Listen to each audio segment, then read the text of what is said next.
It's the cold hard truth.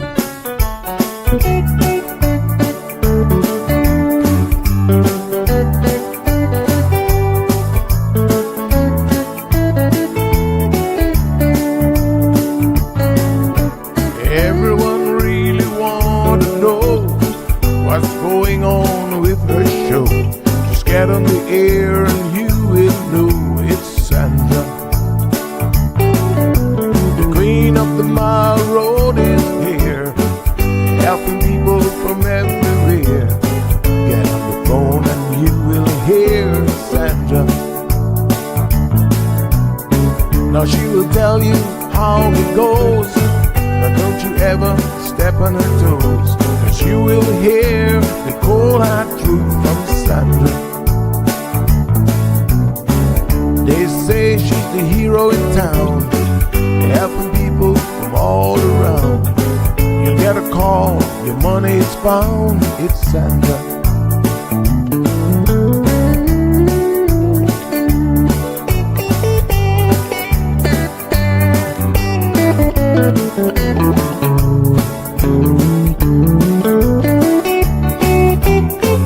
Some will call her late at night just to say that there is a fight, and she will not just leave it alone. She'll get up and call on the phone, and when politics starts on her show, everyone really wants to know the way that things will really go with Sandra. And some will start to criticize, get on the show and tell pure lies, but soon they will realize it's Sandra. But when they start to argue again, she'll pull the heads to the wind, and soon you will be a friend of Sandra. 'Cause every day everyone wanna hear from Sandra. 'Cause every day everyone wanna hear from Sandra. 'Cause every day everyone got to hear from Sandra. 'Cause every day everyone got to hear from Sandra.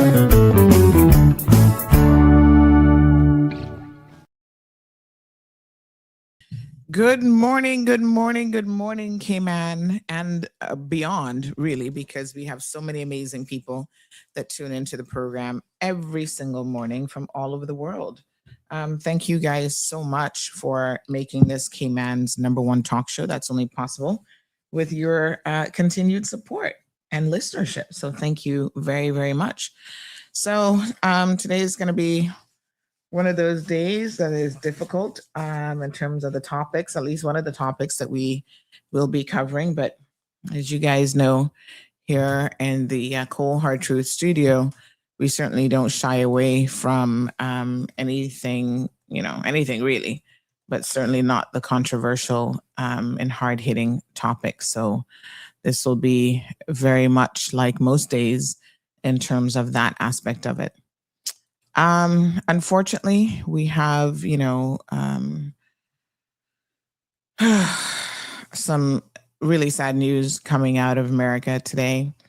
And when I think about the number of deaths that we've had at the hands of law enforcement, this is certainly not the first law enforcement individual. I guess ICE is still considered law enforcement.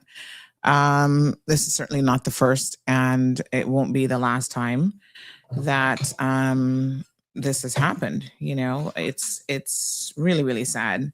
We're going to get into some of the details here in just a second, but let me just pull my links together, and I'm going to be sending those out to all of our listeners who sometimes, I know you guys just sit back and wait for the links to be created, and that's not a problem because we have got them here for you. So I'm just going to send them out. Just 1 second for me this morning. Of course, you can find us on various platforms. We are, first of all, on cmrtv.com, our new sister website for all things CMR TV related. We're so happy that we have branched out a bit last year with a variety of different shows. And we continue to encourage independent content creators to, reach out to us. If you've got the talent, you've got the tither, because it's not just talent, there's a little bit of tither in there too. We can certainly give you the platform to be able to reach so many amazing people. Our content creators are just doing an amazing job, and my hat's off to all of them. So check out cmrtv.com. If you've missed shows, that's a good place to kind of start as well. And we also have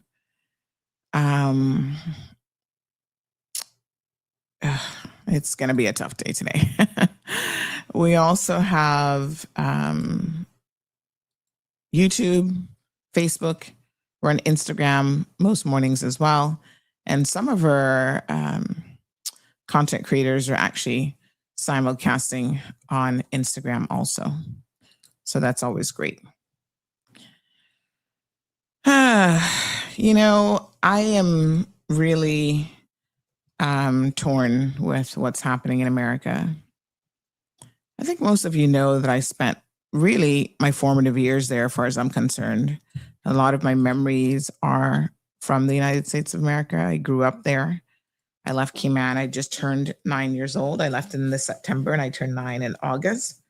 And so I've often identified and seen the US as my second home in many respects. I had the option of staying there long term after university. And at the time, I wanted to go to law school, and I discovered that Cayman actually had a law school.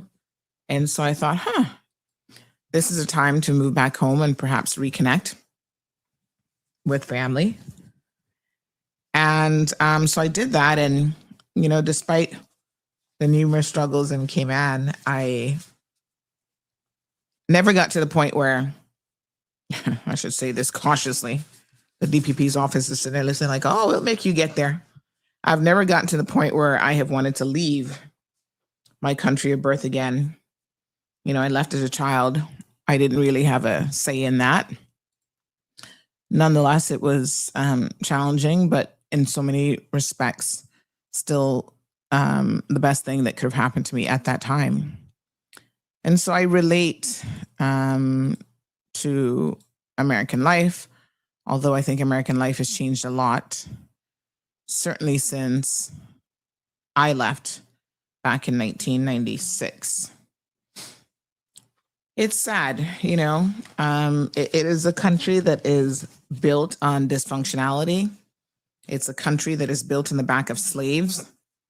It is a country that is built on racism and has still touted itself, and many will still accept that it's still one of the best countries, I guess, in the world, but we can't ignore our problems and think that ignoring them will make it the best country in the world. I remember, as a Caribbean person, I think how we relate to race and more specifically as a Caymanian, how we think about race and slavery and the impact that has had on our own story is really, really different. And I'll admit that we whitewash a lot of stuff here in this country, and we want to pretend that, certain prejudices just don't exist. I'm a bit more realistic than that. And I remember in university, I was in my last semester, and when you kind of just need to get to the end, I don't know if you've ever been there, but you've got some credits that you need to finish up to get to that whatever number of credits. I can't remember how much it is now total that you need. I think it's like it was 120. Does that sound about right? I don't even know. But you need to get there in order to graduate. And at that point, you've done all your core subjects for your degree. I did a dual minor in psychology, and what was my other? Oh, speech comms. Was it speech comms? I think it was speech comms. Yeah.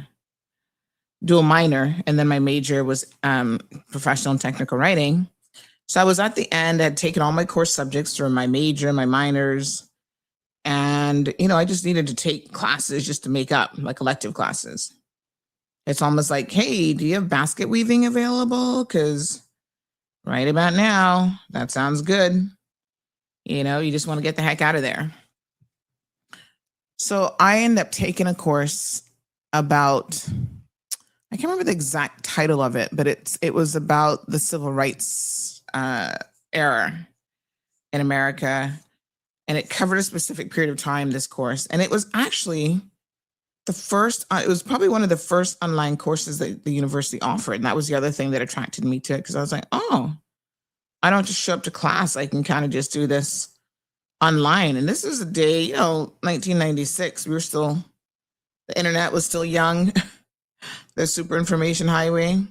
So it was kind of novice at the time to have an online course. So I was like all about that life. I was like, oh yeah.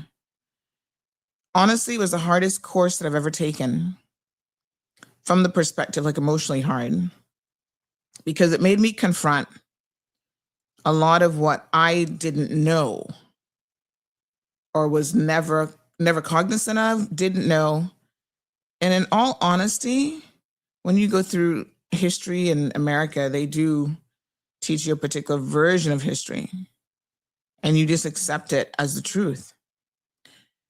And I'll tell you what, maybe part of me didn't really want to know a lot of this stuff as well. I grew up in a traditional, I guess, African-American home. It was an African-American neighborhood. But the way that they do their, like, even their schooling and stuff like that, you do get bused. We were bused like an hour away for integration purposes. And, I didn't quite understand the context of racism in America. So yeah, I was the kid who, when I was in elementary school and they were asking me if I like crackers, I'm thinking food.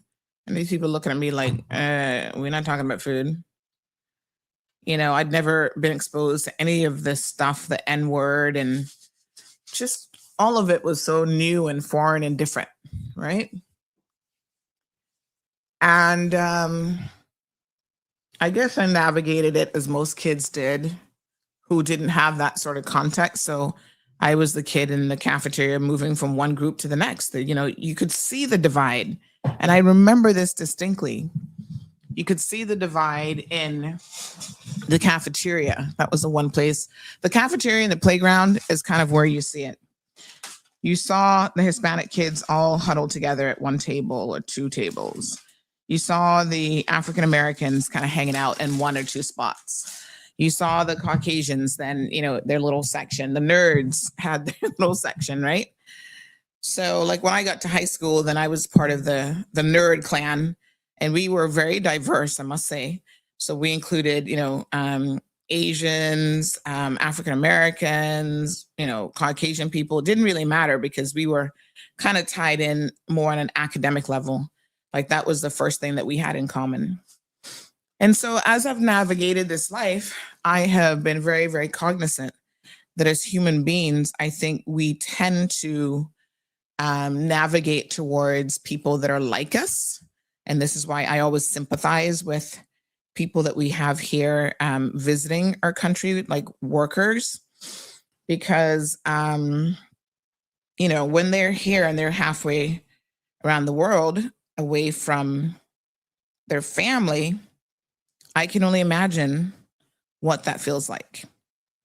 And I'm very, very sympathetic towards those individuals. And, our Filipino community, for example, I remember a lady during Christmas when we stopped and we were doing our street interviews. And I was asking people like, oh, how do you celebrate Christmas and what Christmas means to me? She got really teary-eyed because she was thinking of her family in the Philippines and not being around them and missing them and, missing their traditions and stuff that they have back home. So I know what it is to be taken from your family and not have um, your family around you at certain critical holidays when you might have certain memories with them and culture and different things that you do. And so I have always been the person who's going to say, you know what, we're going to give people the benefit of the doubt. We are going to assume that people are good and genuine until they show us a different face. And, I'm accepting of people from all walks of life, all nationalities, all cultures. In fact, some people might have questioned my commitment to the African American community, because up until more recent times, I have never even dated a person who was Caribbean and or a person of color. My first husband was Caucasian American.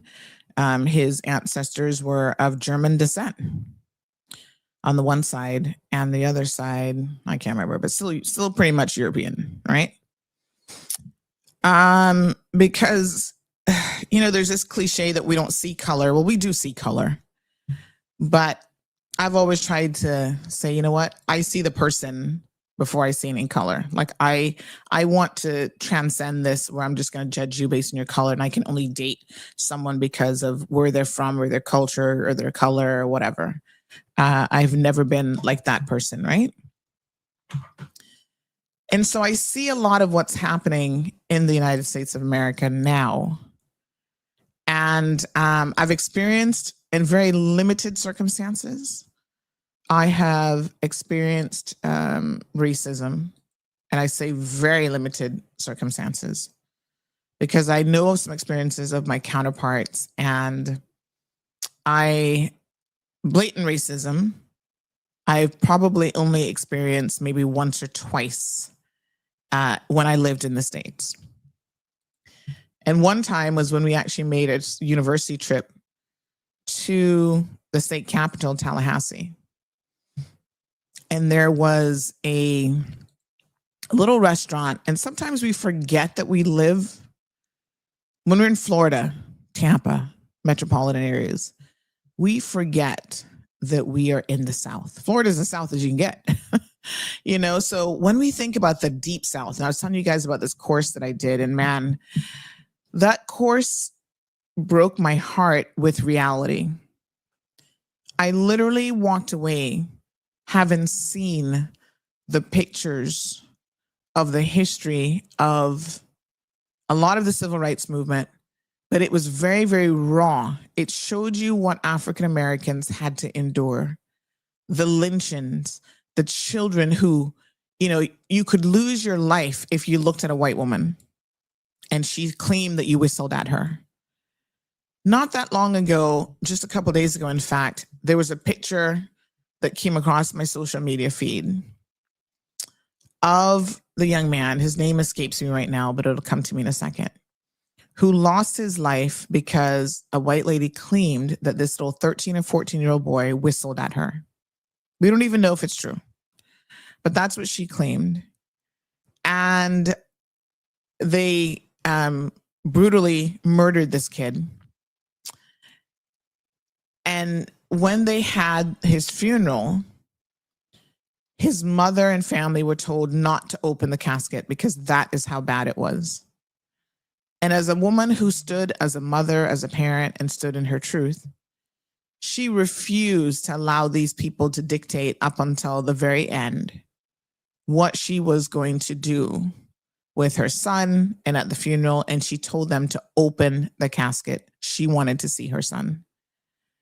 This picture was posted on social media, and I looked at the picture, and it reminds me of the history of America on the back of African American slaves, which is horrific. We cannot erase history despite the best efforts of people like Donald Trump. We cannot erase American history, especially when it comes to this aspect of it, because America was built on racism. of a lot of different people, but especially the hundreds of years that they imported slaves into their country.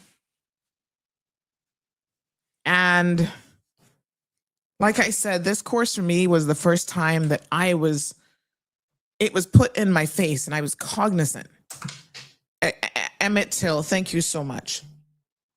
I was cognizant of exactly how bad it was. There's no way to ignore this because it still has an impact on the lives of so many people. One of the things that struck me actually is how recent it was. Like when I think about this, I'm like, when we think about the history of slavery, there's people who are still alive, well, at that time for sure, who they would have and could have been slaves, where their parents were slaves, where their grandparents were slaves. And so they grew up having this as part of their collective experience. And I then understood also why so many African Americans would be angry because, when you see, I don't know if you've ever watched like certain movies and the movies make you emotional, angry, upset, because you get to see a real dose of reality. That's kind of what I felt having done this course. Like I said, it was my very last course at USF. It allowed me to understand so much more that I ever understood in all the years that I had lived in the States. People don't want to talk about it, but I got it. I understood certain things that I just didn't understand before. And it's horrible because systemic racism still continues to this day. It's so ingrained and built into the system. It is literally impossible to eradicate it. But it's one thing to say that it's impossible to eradicate it, and then it's another thing to say that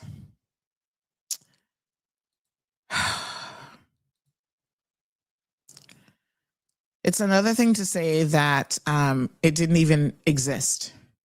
You know what I mean? When you try to say, nope, we're gonna take down all these monuments, we're gonna erase it from the Smithsonian Museum because it never existed. And you think to yourself, how? Any American that sits back and allows anybody, whether it's Donald Trump, Obama, what's his name, Biden, anybody, I don't care, because this has nothing to do with politics. Anyone who allows the convenient erasing of culture, of heritage, of history, you have to be held accountable for that. So I'm going to show you guys some pictures this morning. And if you are extremely sensitive, you probably do not want to see these pictures. But his mother, Mommy Till Mobley, insisted that her son's casket be left open because, in her words, I wanted the world to see what they did to my baby. That one single decision and that one single movement really, she passed away in 2003, by the way, really led to a 47-year fight for her and her family, for justice for this little boy. The funny thing is, January the 6th is when she passed away. This year, that would have been 23 years ago. There is an Emmett Till Legacy Foundation. So she passed away 23 years ago, just 2 days ago. And the fight continues, I think, for so many. Medgar Evers, James Reeb, Chaney, Goodman, Viola, Martin Luther King. They were all murdered in what's called the Bible Belt. It's so funny that religion has always been in American history used to promote some really, really horrific things. Imagine being in the quote unquote Bible Belt of a country and some of the most horrific murders in American history based on race have occurred there. He was 14 years old and he had traveled in August of 1955 to Chicago to visit his family in Money, Mississippi. Of course, you know there's some areas that are worse than others. Mississippi, Alabama, the deep South, as they say. 4 days later, he was taken from his relative's home in the middle of the night. His crime, an accusation that he had disrespected a white woman. Never made it back home. He was murdered by two grown men who believed that the system would protect them, and actually at the time it did. His mother refused to let the world look away because of what they did to her little boy. I'm going to show you what he looked like before. This is him as a baby, and this is him as a young man, probably not long before this horrific thing happened to him. And then this is what they did to him. I want you to think about this for a minute. Those of you who are mothers or fathers, imagine if this was your child. And what I'm here to tell you is this is but one of so many horrific stories that make up American history. His murderers were acquitted.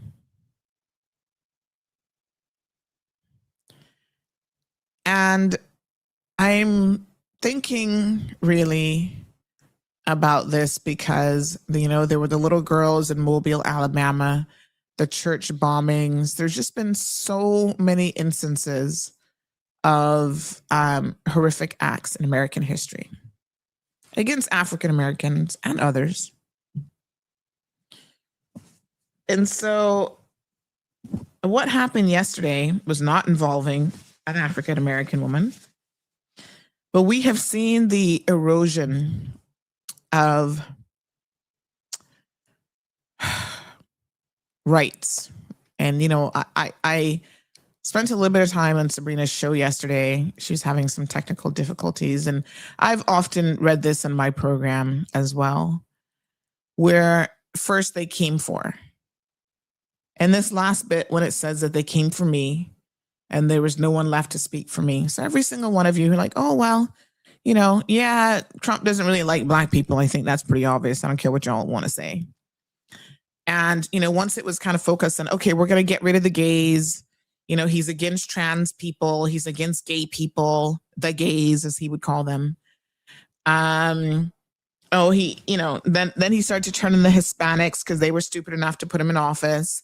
And then they began to see that it was their time, that they weren't safe from his policies. Because, you know, at one point it was like, oh, he's just going to go after the Haitians, the Black people, the African countries. They're going to be denied entry. He's pulling their funding. You know, yeah, we can live with that. But then when it started to get to the Hispanic community, then they're like, oh, wait a minute. Hold on. What's the guy named something Bunny? All these people who had supported him. By the way, someone said that it was not true, and the woman later confessed that she lied, that he whistled at her. His murder and acquittal of his murders in September was a catalyst for the Montgomery bus boycott in December. So everybody else was okay with it. Then he started to go after, you know, the Hispanic communities. Started to renege on his promises to the Venezuelans, for example. Oh no, you can't stay in America. We're going to send you back. And they're like, what? We voted for you. We're disappointed. We promised. First they came for. Y'all need to wake up. First they came for. When you sit back and you allow any injustice to be carried out against another human being that is based on the most frivolous of things, the color of their skin, the status of their bank account, how little money they have. They're not part of the elite. They're not part of the rich. Right? It starts to expand. That list of individuals who they're coming for begins to expand. And it's at the doors of white Americans. The lady who got killed yesterday is a white Caucasian American. There she is. She has left behind a child. Right? Now a young baby has to grow up without a mother. How horrible is this? Right? When the police put their knee on the neck of an African American man, you guys find every excuse in the world to talk about why he must have done something wrong. Was he in drugs? Was he trying to shoot at the police? Was he this? Was he that? Oh, he was unarmed. Well, you know, those black people, they're always mixed up into something. You know, those Hispanic people, they're always mixed up into something. You got to be careful with them. They're gangbangers. They're this and that. This woman was fatally shot in the head yesterday by an ICE agent, just blocks away from her home. Her father says she had a good life, but a hard life. She was a wonderful person. She was a prize-winning poet, hobby guitarist, and according to Minnesota Senator Tina Smith, a U.S. citizen.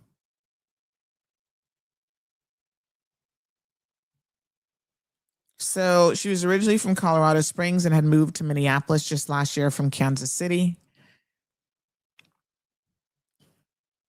And apparently she had just dropped her 6-year-old son at school and was driving home with her partner when they came across these ICE agents.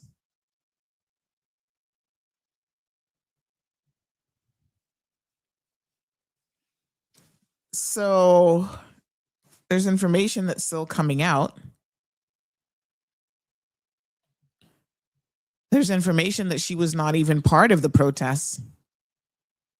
And that maybe what happened was she was reacting out of fear more than anything else. You know, fear is a very interesting concept because I have questioned myself, well, if the police are coming at you, and we all do this because you don't actually understand fear,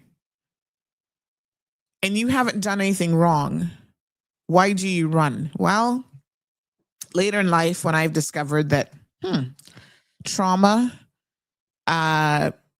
things like slavery that have impacted multiple generations within families has been shown to actually change your DNA, change your mitochondrial DNA. Can you imagine? And that is passed on from one generation to the next. Because your actual, like, you know, your DNA controls things like the color of your skin, your eye color, things you have no control over. And if you understand that trauma, like what the African Americans, what African people went through, right? In America, the trauma of being snatched from their homes on the African continent and other places, put on boats that many of them did not survive, taken to land where you don't know the people, you don't know the culture, you don't know the topography, you know nothing, and then subjected to the most horrific things in terms of abuse and sexual assaults and rapes and, having your children abused and treated worse than animal and cattle. Someone said, not even the language, nothing. Being whipped and hung from trees because your life was worth what you could produce on a cotton field. Those experiences, now we know trauma, and trauma of that magnitude in particular actually changes someone's DNA. So, of course, you run when you've done nothing wrong, right? That's your reflex.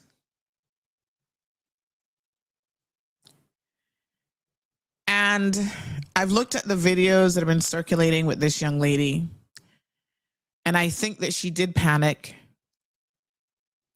I think she was trying to get away from them when they started pulling at her door. And what they did is they shot her in cold blood. They need to be held accountable. This man should now be arrested. They actually prevented medical assistance to get to her. Not that it probably would have made a difference, because when you're shot in the head, I hate to tell you, but the chances of you surviving that, pretty slim to none.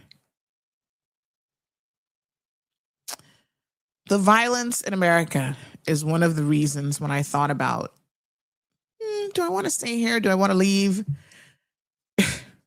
I couldn't stay because, there's so much.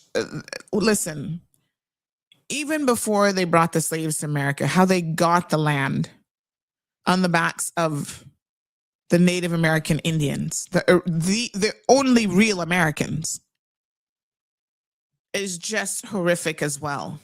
The things that they did to them. Right? And they just try to brush over everything. Oh, in modern times, we'll just give you, a little piece of land and you can put a casino on it and you can make some money and that should make you guys happy. Well, you know what I was just talking about, the DNA? Do you know the history of the American Indians? There's a reason why they have such a high incidence of alcoholism within their community. They have the highest incidence of alcoholism of any ethnic group in the United States of America. Despite having casinos that rake in billions of dollars, and some of them actually sit down, and because they're 50% Indian, all the different tribes, they get a paycheck every single month. And here's an example of, you can give somebody something, you can give somebody a paycheck every single month that sustains them. They can build homes, they can live on the reservation if they want to. And it still does not benefit them. They die at an alarming rate, very, very young, from diseases linked to lifestyle and alcoholism. They have a high instance of suicide. I think it might, in fact, be the highest of any ethnic group in the United States of America. And there are reasons for that. You can't tell someone that you've got to do better as an individual. You've got to pick yourself up and do this all on your own when the system, when the government has been abusing and taking advantage of people from that group for hundreds of years. It's not that easy. And as someone who sits in front of you and tells you, you can do it, you can overcome, I also admit that it is much more complex than that. And the direction that I've seen America go, especially under the tutelage, the leadership of Donald Trump, is the worst I have ever seen it in my entire life. I have not broken up any friendships over these people being Trump supporters.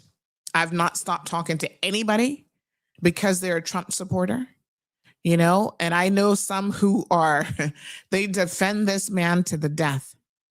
I don't hate those people. I don't have that level of energy. I, in fact, feel sorry for them that they have been hoodwinked by the biggest con man that has ever been president of the United States of America. Even when our guests were on yesterday talking about, oh, he's intelligent, I was like, oh, really? Okay. It's laughable that intelligent people, and I cannot explain what attracts you to him if you're attracted to him. But there's something innately very, very deep in people. For some people, it is racism. For some people, they're so like, oh, well, I'm going to protect anybody that calls themselves a Republican. He's not a Republican. He's not a Christian. He's not a successful businessman. All these labels that he has used at his convenience are falsehoods. They're lies. And all you need to do is have a little bit of common sense and a discerning spirit, and you will see. So now when I see videos, and I've seen a few, I was even watching one last night where this woman was like crying, like baby tears, about how she supported Trump and how he has disappointed them, you know, and she regrets it and all these tears. I don't even feel sorry for her. I'm like, you know what? You guys should suffer more because you haven't suffered enough yet to learn your lesson. And there are a lot of you who have not yet suffered. Some of the biggest lessons in life you get through suffering, right? If somebody comes and bails you out every single time, oh, you know, I can't pay my bills, Sandy. You got $100. I need this. You never learn. That's but one example. You never learn the lesson. The lesson of Trump that America has to learn is that we still have people who will burn your entire country down. Despite claiming that he was going to drain the swamp, he will protect a few elite individuals, his friends, people who can line his pocket. He will pardon people like the ex-president of Honduras, because there was money involved and the right person lobbying him. This guy is far from being intelligent. He is far from being a Christian. He is far, the things that you guys, whatever you like about Trump, some of you say, well, you know, it's all about, you know, I don't want these LGBT people to have any rights, and we shouldn't be paying for trans surgery and whatever prejudice it is that you have in your little hearts, your beady little hearts that attracts you to Trump. When the situation comes knocking at your door, right? America has got to come to its knees. And I don't wish anything bad on anybody as a country, as a group of individuals, but they will not learn the lesson here unless they suffer. Financially, culturally, society is falling apart. It has already started. But a lot of people still haven't learned the lesson because it hasn't come knocking on their door yet. Going back to this, first they came for, they haven't come for you yet, but they will. Let Trump stay there. Let him burn the house down, literally the White House. He's already torn down one wing. Let him burn the whole thing down. Because there will still be people who will be defending this man no matter what. You know, I'm surprised. I've actually got some friends who are members of the LGBT community, and some of them are very prejudiced themselves. You know, they don't like trans people, for example, or if they're a lesbian, they don't like bisexual people. I mean, it's just human nature to be hateful, is what I've convinced myself. Like, you've got to work at it in life to not be a hateful person almost. You know what I mean? Because some of them, I just sit there and look at them, right? You want people to accept you as you are. And yet you're not willing to accept other people as they are. How does that make any sense? So I say Americans voted him in. There was no dispute about that this time around, for sure. Even the popular vote, he won in a lot of states. Let him do what he's going to do. Sia says, I think you have radical hatred towards Trump. Child, please. I wouldn't even waste that kind of energy on Trump if I had it. Let him do what he's going to do. See ya. I'm hands off. Right now, I just want to get my couple little Amazon orders from America and I'm good. I don't really need to go there do much. Let Trump do what he's going to do to America. I wish y'all could give him another 4 years so he could finish the job. Let him burn the house down because you guys will continue to support him until he's knocking at your door. Remember Mikey's aunt, Kay, saying, yep, she voted for Trump and she was one of those on social media supporting him and stuff as well. And, you know, she then said until she started to see certain things, she started to regret it. That's the only way you're going to learn. You have to learn by going through it. So go through it, America. The sad part is that unfortunately, you don't go through it in isolation. We all have to go through it with you. So the entire world will suffer. We have, for example,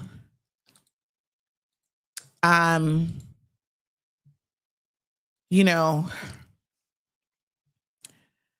our finances directly tied to the American banking system. So we're going to feel it. If there is a new world war that's about to happen, the man talking about he's going to take Greenland, Europe is now finally waking up. Make him take Greenland. Oh, we're going to block, you know, if he does that, we're going to block all the US military bases in Europe. Please, Trump, start World War III. Start World War III. Because these supporters, they will not ever believe that any of this is possible. Just like during World War II, the people who were there supporting Hitler, they claimed that, oh, they didn't see it coming. They never thought that they could kill people in cold blood and this and that, blah, blah, blah. Sometimes you have to let history unfold in the way that it is naturally meant to unfold in order for people to learn a lesson. Because people also forget very, very easily. Good morning, caller. Hi, good morning, Sandra. Good morning, dear. Can I speak to you off the air because this is about a card that was someone found it and I think it contacted you. It's my daughter's card. Okay, well, you can't speak to me off air because I'm on air, so I can't come off air. It's a live show. But if you send me a WhatsApp message, when was it posted about her card? Was it? I don't recall posting anything yesterday, but when was it? I think it was Monday. On Monday. Oh, all right. Send me just send me a WhatsApp message. I think you were calling the other number. Just WhatsApp message me on that number. And I will try to find the person who has the card if they still have it. Because Monday, today is now Thursday, you know. But yeah, just WhatsApp me the information. No problem. Okay, thanks. Okay. So let's have a look at what transpired yesterday. And then you guys can certainly tell me, you know, what you think here. Let's see if I can find. So the mayor of Minneapolis, we're going to talk about his response here in just a second, has had some words for the ICE agents in his country. In his city, my apologies, indicating that he does not want them there, that they need to get out. Let me see here. You see, you know, the funny thing is, right? It would be one thing if you were saying to me, okay, I hate Donald Trump. I have an unnatural hate for Donald Trump. And I'm making up all this stuff about this man. But No one is making up anything about him. So you use the truth, his own words, the evidence of his behavior, all of this stuff to demonstrate the type of person he is, right? I'm using, if it's my opinion, I say it's my opinion. If it's a fact, then I say this is factual information. We have people every single day who get in the comment section and they defend Trump with all sorts of misinformation. They lie on other people. They've lied on Obama, Biden, even Bush, another Republican, right? When Trump tells you to turn on one of his own, you turn on them and you lie and you just make stuff up.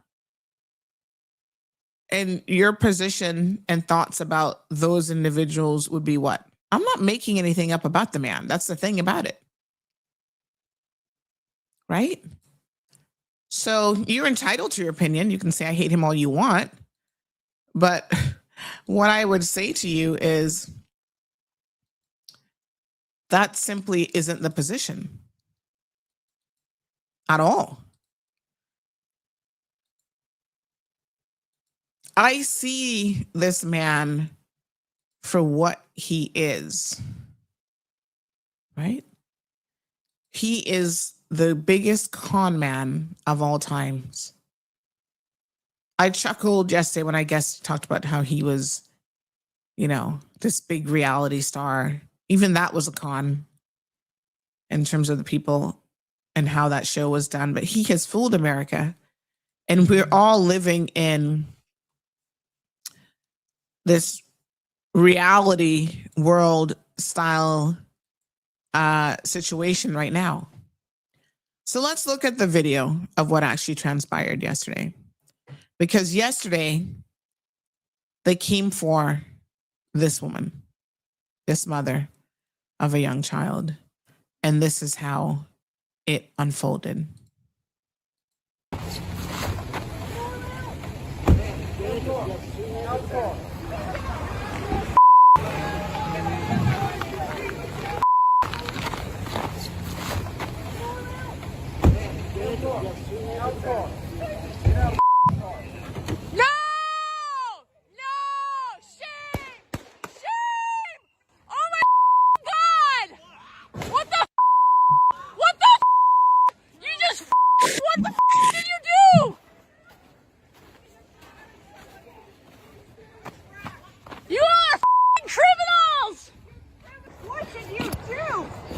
You! Shame! Shame! Shame! Shame! Shame! Shame! Shame! Shame! Dude, what's happening to her? What happened?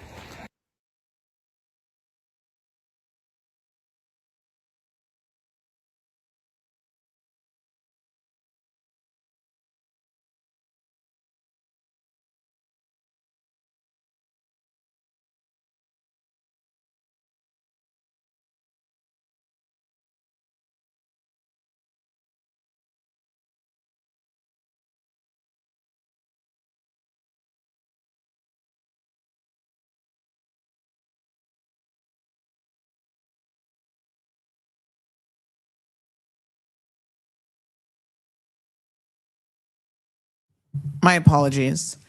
I was saying, I accidentally muted myself there. I was saying that this is shameful. That woman absolutely got it right.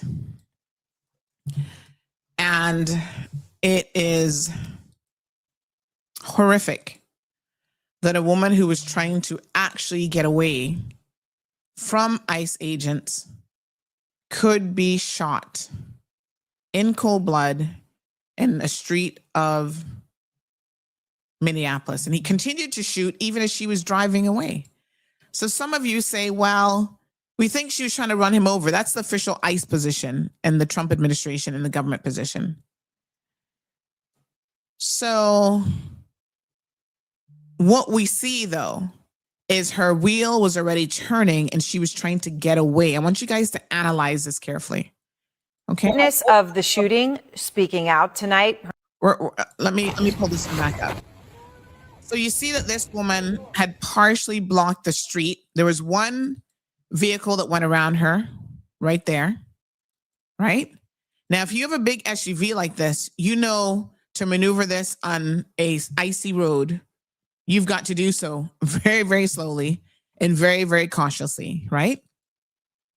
Then she starts, another ICE agent stops in his truck. They get out of their vehicle. Just like the previous one, they could have gone around her. She was not completely blocking the street, right? The first one just went around her. Now they come, two men. You are a single woman in a vehicle, and two men who are armed start to approach you and tell you to get out of the car, right? Get out of the car. You see her start to back up. The reason she's backing up is she's trying to reposition herself so she can drive away from them. You see the wheel turning? You see right there where the wheel turns? And we're going to look at this from different angles, right? And then pulling on her door. We've seen this before where they've literally dragged people out of a window, out of their vehicles. And that's what they were doing here. Pulling on her door handle, trying to pull up the car because she had the door lock, obviously. The window was down. They're trying to get to her. He pulls out his gun. Before she was anywhere near him, he already had his gun out. Look very, very closely at what happens. See the officer that comes from the other side? And I'm assuming this is the one that actually had passed her already. We'll get some other angles here in a second. Then he pulls it out right there. She was not trying to ram him. She was not trying to run him over. She's literally turning, trying to get away. And he shoots her multiple times as she is driving away. Shoots this woman in the head. Right? Let's look at it again. Her name is Emily Heller. She lives on the street where the shooting happened, and she filmed video that we have here just now to share with you out front. It shows the chaos immediately after Renee Nicole Good was shot and killed by that ICE agent in Minneapolis hours ago. We're going to play it for you. I do want to warn you that it is graphic. Can I go check a pulse? No! Back up! Now! I'm a physician! Hey, listen, we understand. We got EMS coming, and I get it. Just give us a second. We have medics on scene. We have our own medics. Where are they? Where are they? How can I relax? You just killed my neighbor. You caught butter in the face. You killed my neighbor. How do you show up to work every day? How the do you do this every day? You're killing my neighbors. You're stealing my neighbors. What the man? Can you tell me what happened then? You hear everything. You come outside, and then what? I hadn't even gotten dressed. I was making breakfast. I went out. I heard the commotion. I heard whistles, which is a common sign of ICE is nearby. And I went out onto my front porch. I didn't even have shoes on. And within 60 seconds, everything had already gone down. But there was an ICE convoy that seemed to be stuck, and then there was a protester who was blocking traffic, so they couldn't progress. And she was totally peaceful, and ICE, it seemed, completely unorganized. They didn't really know what they were doing. They were screaming at her to move, move, move. And then they approached her vehicle aggressively and tried to open her door. And then that's when she got spooked, and she reversed her vehicle to turn her wheels to try to escape. And that's when an ICE agent stepped in front of her vehicle and said, "Stop." And then, she was already moving, and then point blank shot her through her windshield in the face. So President Trump says the woman was disorderly, obstructing and resisting, who then violently, willfully, and viciously ran over the ICE officer, who seems to have shot her in self-defense. He shared a video of the incident from a different angle. What's your response to that version of events? That's the only reason why I'm here. I don't think I'm the most articulate person. I don't think that I don't want to be here, but I knew that this would be twisted and it would be self-defense, and that's absolutely not what happened. But it's just my my life is forever changed from having witnessed this, and I just can't let this narrative that it was self-defense go any further, because it's absolutely not what it was. All right. That was one of the neighbors. We saw in the aftermath of this shooting that the mayor of Minneapolis actually responded as well. So I do want to share that response. We have removed the expletives. I don't think I've really heard a mayor ever go on like this, but he was obviously very, very upset. So this is what he said immediately after the incident happened yesterday. Dreaded this moment since the early stages of this ICE presence in Minneapolis. Not only is this a concern that we've had internally, we've been talking about it. They are not here to cause safety in this city. What they are doing is not to provide safety in America. What they are doing is causing chaos and distrust. They're ripping families apart. They're sowing chaos on our streets. And in this case, quite literally killing people. So they are already trying to spin this as an action of self-defense. Having seen the video of myself, I want to tell everybody directly, that is bull. This was an agent recklessly using power that resulted in somebody dying, getting killed. As soon as it happened and we learned of the incident, we had several priorities. The first, of course, was to get the victim to the hospital and to get care as soon as possible. To the family, I'm so deeply sorry. There's nothing that I can say right now that's going to make you or your relatives or the friends of the victim feel any better. There were, I believe, 2 Minneapolis police officers that responded and were in the ambulance on the way to the hospital. The second was to get ICE off of the scene. There were dozens, if not hundreds, of ICE and federal officers that were there at the time. Having them there was only causing more chaos. Having them there was only making a difficult situation even more problematic, and one that, yes, they created themselves. There's little I can say, again, that'll make this situation better, but I do have a message for our community, for our city, and I have a message for ICE. To ICE, get the out of Minneapolis. We do not want you here. Your stated reason for being in this city is to create some kind of safety, and you are doing exactly the opposite. People are being hurt. Families are being ripped apart. Long-term Minneapolis residents that have contributed so greatly to our city, to our culture, to our economy are being terrorized, and now somebody is dead. That's on you. And it's also on you to leave. It's on you to make sure that further damage, further loss of life and injury is not done. We're going to be working towards justice as quickly as we possibly can right now, and justice is what we've all got to get. All right, folks.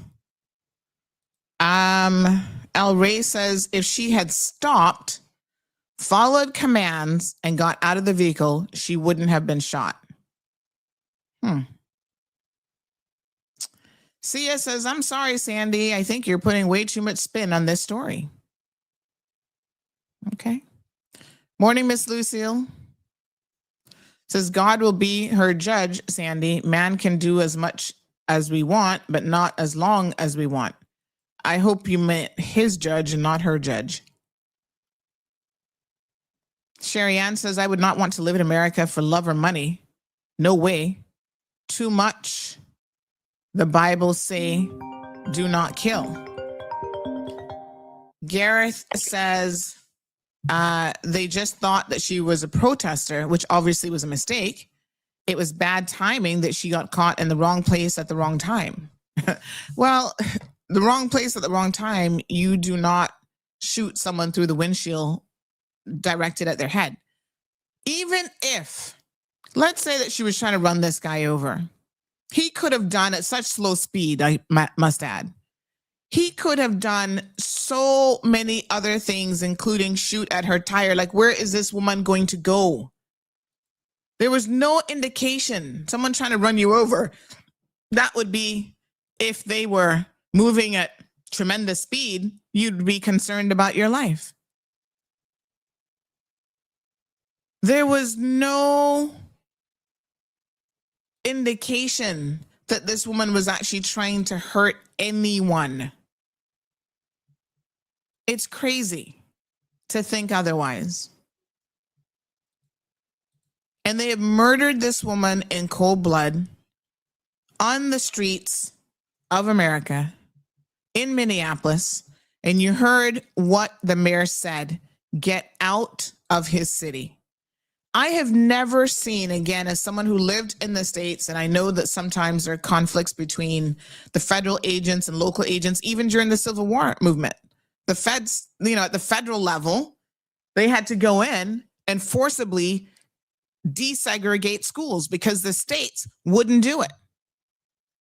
And they had to say, this is going to be a federal law to protect people under the Constitution, to protect their civil rights and liberties. Separate is not equal. Separate but equal is not true. And so they escorted little girls to school to ensure their protection under the cover of armed guards. Now we see the opposite, unfortunately, happening in America. States are torn between each other.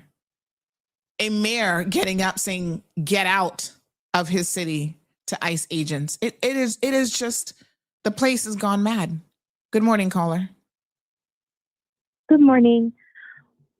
For the people who are saying that, if she had just gotten out, she wouldn't have got shot or whatever, you have to realize the depth of what is happening in the U.S. right now and how scared these people are. People need to start looking into the amount of people that ICE has detained that have gone missing.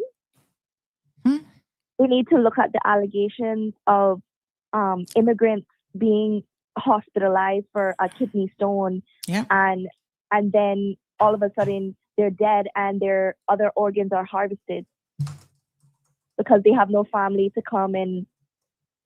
A man literally ran out of the hospital, pulled his IV out, and said they were trying to kill me to take my organs.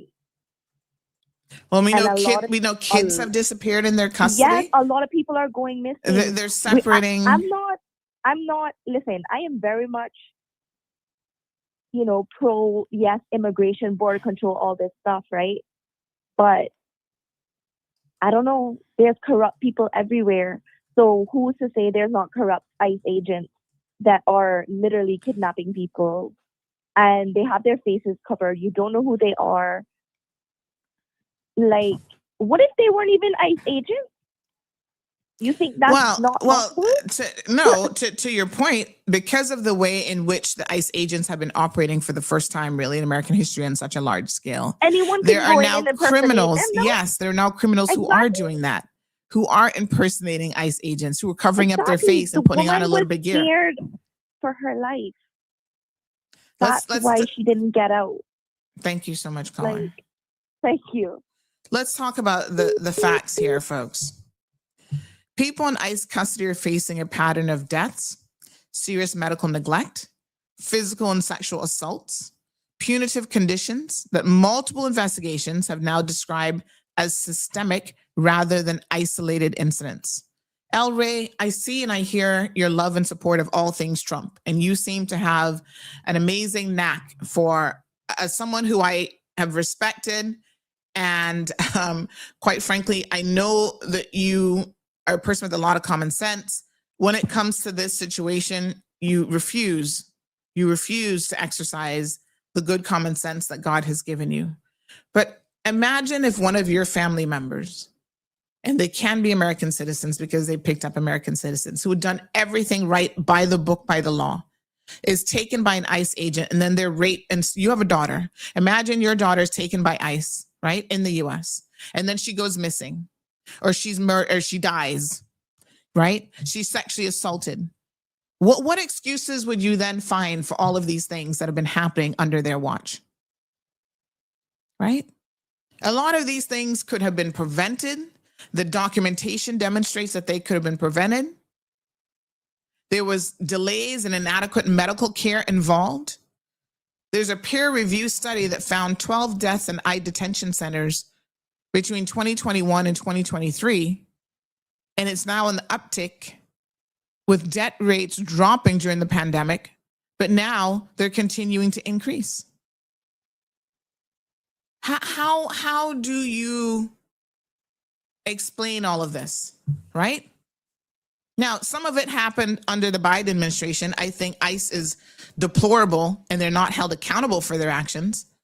But already since the Trump administration has been in power, half of those deaths, more than double the year before, have happened under the Trump administration because they feel like they can use force like this, that they can pull out a gun and shoot somebody in the head, an unarmed woman, and absolutely nothing will be done. An ACLU-based analysis of the 52 deaths of people in ICE custody from 2017 to 2021 concluded that about 95% of them could have been prevented with adequate medical care. This is a systemic failure, and nobody cares about it, especially under this particular administration. There were all sorts of lawsuits and whistleblower complaints about chronic understaffing, long delays to see a doctor, detainees not receiving critical medical attention in time, right? They have a detention center with 2 nurses for roughly 1,500 detainees. Then on top of that, they are sending people, they have people in their care who are suffering from multiple organ failure, on liver transplant lists and so on. And they're now taking people and sending them overseas to countries that are not equipped, have horrible records themselves of civil rights violations, and they're not equipped to handle the detainees in those countries or not, because they don't care. They just don't want them on American soil. Oh, let's send them to poor countries in Africa. Even the Caribbean countries that are now agreeing to this foolishness really need to be held accountable to. Why is it that they're not going to London, the UK, go talk to Prince Charles about taking some of them? No, they're abusing their power to issue a visa and the desperation that so many people have for their nationals to receive a US visa. They use that power, as you have seen right here in the Caribbean, to dictate to people, well, you're going to take your detainees. You must spend money and build facilities to take detainees. What? Guyana and all these countries have no skin in this? What do they have to do with this? Nothing. But you're going to take foreign national detainees in your own country? It's crazy. Public records by the Futuro Investigate show 308 sexual assaults and sexual abuse complaints filed by ICE agents, filed by immigrants, my apologies, in ICE facilities. Half of those are directed at the detention staff and contractors. Human Rights Watch has cataloged dozens of documented incidents and allegations of sexual assault, harassment, more than 50 alleged victims. And again, not considered isolated, but rather a systemic failure in prevention and oversight. Then some survivors are reporting retaliation, intimidation after they report the abuse. You see, you can't just say, oh, it's on her. She needed to do this, this, and this. Law enforcement agents actually have laws and rules that govern their behavior, including when they choose to use deadly force. So putting it all on the victim, well, she should have just gotten out of the car. She should have just stopped. What about by law, would he, as an ICE agent, as an enforcement agent, carrying a weapon, what about what he is supposed to do? What about that? And then they refuse to give the woman any sort of medical care. After the incident, they're standing up there. You saw the weaponry that they're standing up there with. Come on. I cannot believe that you choose to defend and support this kind of behavior. From one Cayman into the next, I'm disappointed in a lot of you. Someone's asking me why I don't block. How much does Sia have to do for me to get blocked? It takes a lot for me to block people. And Sia's opinion is just that, their opinion. It's neither here nor there. You know, they're free to express their opinion. I'm not going to block them for expressing their opinion. Their opinion has no bearing on me whatsoever. It's just their opinion. Right? So Sia can think I'm a Trump hater. They can see nothing wrong with this. That's on them. Because like I said, one day it's going to be Sia's turn and other people like that. That day is going to come. Let's look at some more video footage here. A 37-year-old woman was shot and killed by an ICE agent in Minneapolis on Wednesday. Here's how it unfolded. CNN reviewed video of 3 angles of the shooting. The woman first can be seen in her car waving her hand out the window as 2 federal officers in a truck pull up. They then begin to approach the woman on the driver's side, telling her to get out of the car. At the same time this interaction is unfolding, a third officer, who would soon shoot the driver, can be seen walking from the opposite side of the vehicle. That officer draws his pistol as the car first reverses and then begins to move forward. He then fires multiple shots. Another angle seems to show the car making contact with the officer before he fired his gun. The car then accelerates and crashes into a nearby parked car.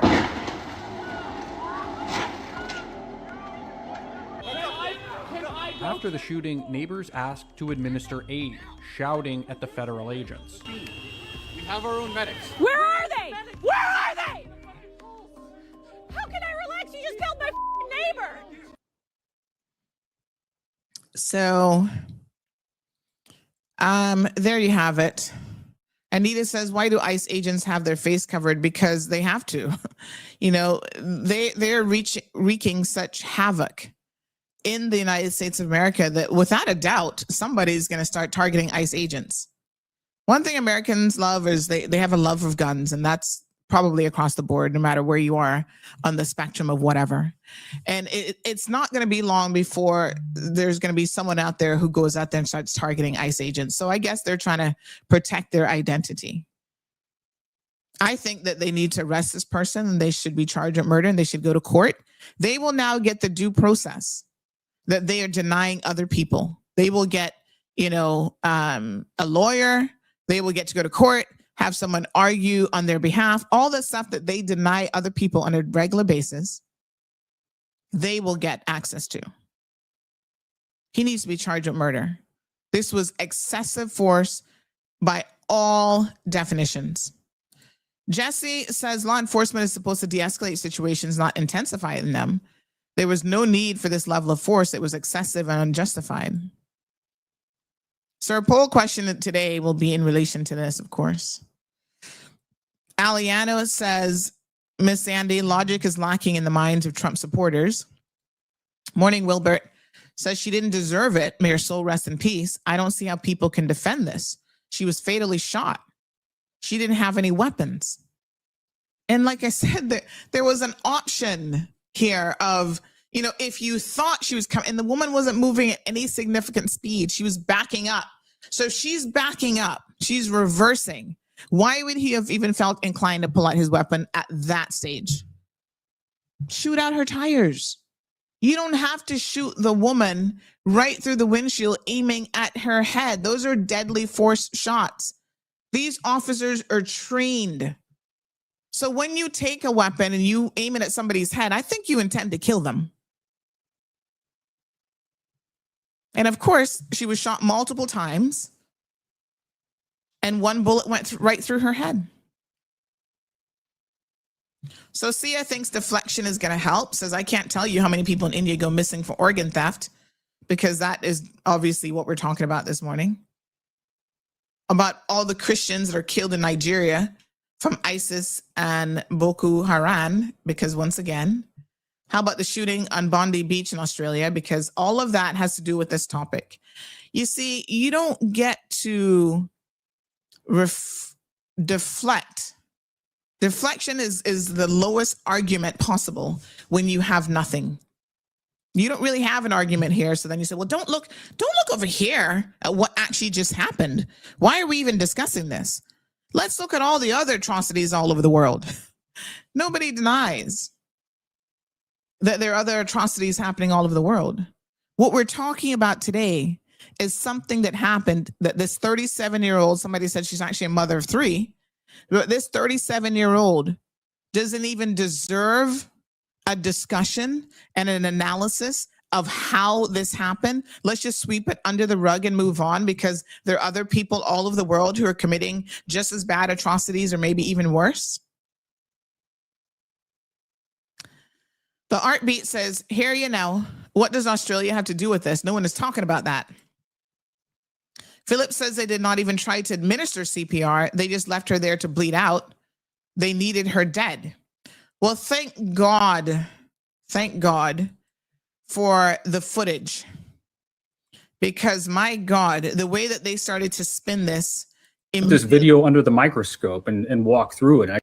I'm going to play this one, but the way that they started to spin this immediately, I was so thankful that there were eyewitnesses there who were recording. A lot of times these ICE agents try to prevent people from recording because they know their actions are unlawful, illegal, excessive. Good morning, Miss Jan. Says she was not the one in the wrong place at the wrong time. She was in her neighborhood. Sia says, I don't defend idiot protesters either. And again, from what we understand, she lived in a neighborhood and she was not even protesting. So you murder, even if she was, the right to protest is a freedom of speech right that is protected under the Constitution. So now you're saying when people protest, they should be shot, that's okay. You cannot be serious. Strong Wilt says he's a cold-blooded murderer. Good morning, Mr. Richard. Mellow Fellow says we should understand that you can support the Trump administration, but also objectively see that ICE used excessive force in the shooting. If you can't separate the two, then you're behaving as a cult member. Yeah, it's because they cannot, unfortunately, they cannot say this situation is wrong, because I guess then they feel like they're undermining other things that they argue about in support of Trump. Right? There's nobody, I don't care what administration this could be, that I'd be sitting here. If Obama was doing the exact same things that Trump does, which by the way, not for nothing, but you guys would have hit the ceiling and removed him if he had done even half of the stuff that Trump has done. Right? But let me just be very, very clear here. No one could carry out these types of policies, say the things that he says, the rhetoric that he's involved in, and would ever get my support under no circumstances. So, and I don't care whether they're left, right, center, upside down, none of that even matters to me.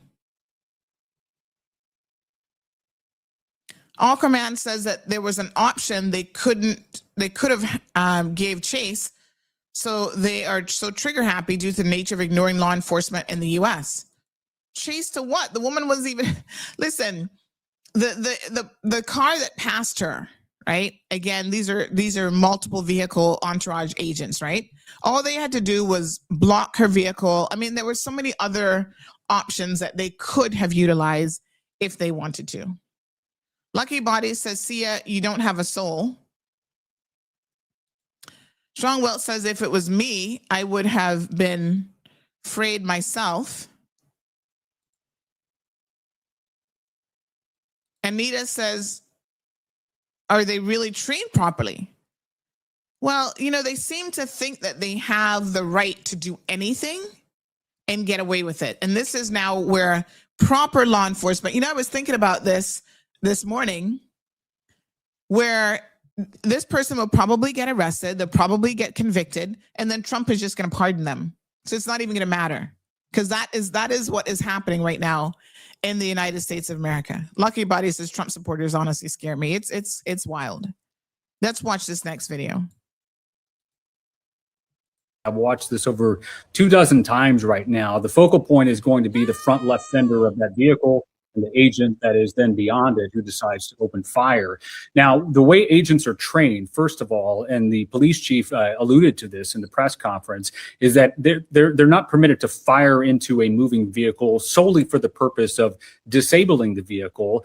When you look at that video, you can actually see that vehicle making contact, the front left of that vehicle, with the ICE agent who is there. But again, it'll come down to a matter of question. Could that agent have moved out of the way? They're not required to retreat. There's no duty to retreat when facing someone who may be potentially violent. Now, there's another thing to point out too, and that's the angle that we see from the bystander, is that it appears just before the shots are fired, the front wheels on that vehicle turn to the right. That's an indication, obviously, to us from that vantage point that the driver is about to move out of that location toward the right. That's why this is such a powder keg, because there are essentially two aspects of this. There's the policy, the law, you know, what agents are allowed to do, and there's an issue of judgment. Just because you can do something, should you? That is why we're going to continue to see, I think, see this outrage, because that agent's decision to pull his weapon, if he indeed found himself in a situation where he's in fear for his life, caused the death of a local resident there.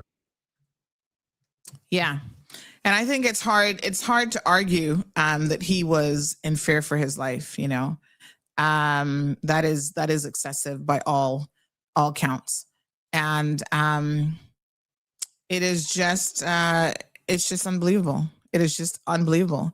So of course the administration is already, you know, changing up the narrative. We have Christy Noam. This clip says here that she's a bold-faced liar. Let's just have a look at how they are now twisting the narrative to fit their own convenience, which is just so sad. You know, instead of saying that this officer just did the wrong thing, which is clear to most people. Clear that this individual was harassing and impeding law enforcement operations. Our officer followed his training, did exactly what he's been taught to do in that situation, and took actions to defend himself and defend his fellow law enforcement officers. Wow. The officer was hit by the vehicle. She hit him. He went to the hospital. A doctor did treat him. He has been released, but he's going to spend some time with his family. Oh my God. Are you people serious? Are you people serious? Oh my God. That oh, he was treated. What injury? What? Is this woman serious? Boy, listen. I don't even know what to say. That is just so shocking. Oh, he's going to spend time with his family. They haven't arrested this man yet.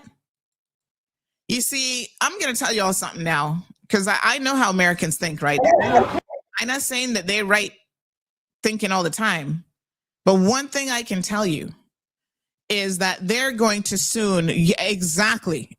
Art Beat says there's soon going to be a civil war in America. Wait for it. I'm telling you, people are going to start taking out ICE agents. They're going to start doing it. He's spending time with his family, but this woman now, her kids and her family is not going to have her. You know, it's not going to take much for someone who not taking 100%, which America has a lot of, by the way. The country with the most mental health issues on the planet, the most serial killers on the planet. And you know what I say? It goes back to how they even got American soil.